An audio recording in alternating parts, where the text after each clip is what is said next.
involtini di zucchina dal cuore filante e profumati di speck. Sono così buoni che davvero non ne resterà neanche una briciola. Se vi va, venite con me in cucina e prepariamoli. Ci occorreranno 2 zucchine,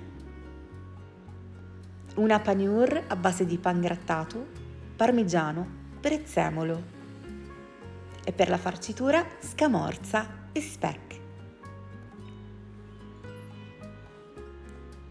Laviamo e asciughiamo le nostre zucchine, le spuntiamo e ricaviamo delle fettine sottilissime utilizzando un pelapatate oppure una mandolina.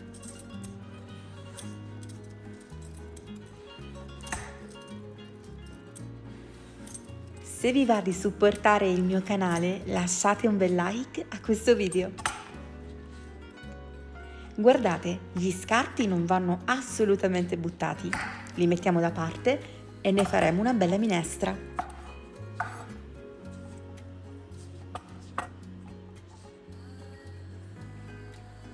Voilà!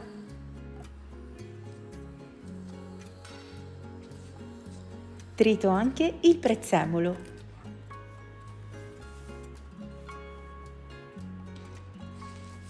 Per fare più velocemente potete utilizzare anche un tritatutto.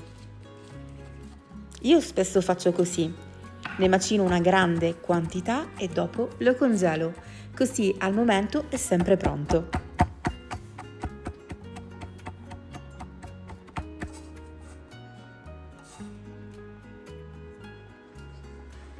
Lo aggiungo alla panure di pangrattato parmigiano.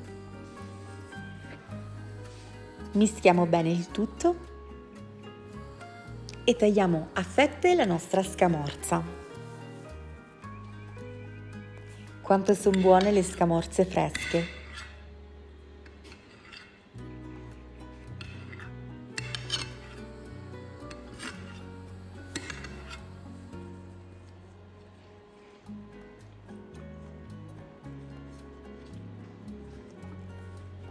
Adesso con un pennellino spennelliamo le fettine di zucchina con olio.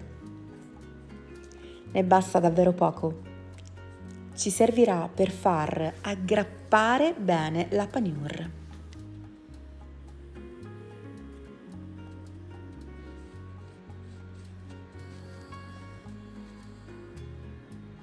E dopo non ci resta che farcirle.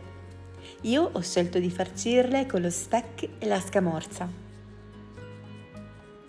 Arrotoliamo e le infilziamo. Così.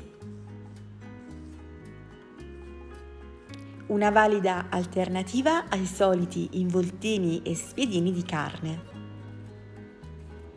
Per tutti gli amici vegetariani, naturalmente potete non utilizzare lo speck, ma semplicemente il formaggio. Esistono anche dei formaggi vegani al 100% molto buoni.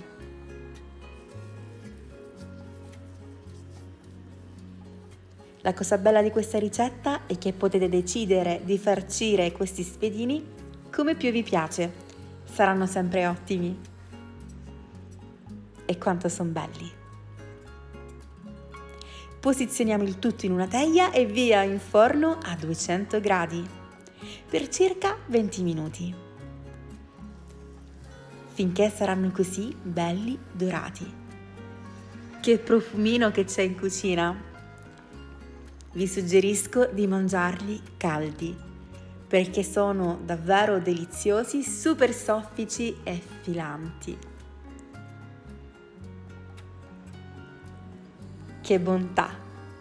Se questo video vi è piaciuto, mi raccomando amici, supportate il canale lasciando un semplicissimo like a questo video. Lasciate un commento per farmi sapere se la ricetta vi è piaciuta e se li rifarete, come li farcirete. Sono davvero super curiosa di conoscere la vostra risposta. Mi trovate anche su Instagram e su Facebook. Vi lascio tutti gli indirizzi qua giù nel box informazioni. Grazie per aver guardato questo video, ci vediamo domani con una nuova video ricetta. Ciao!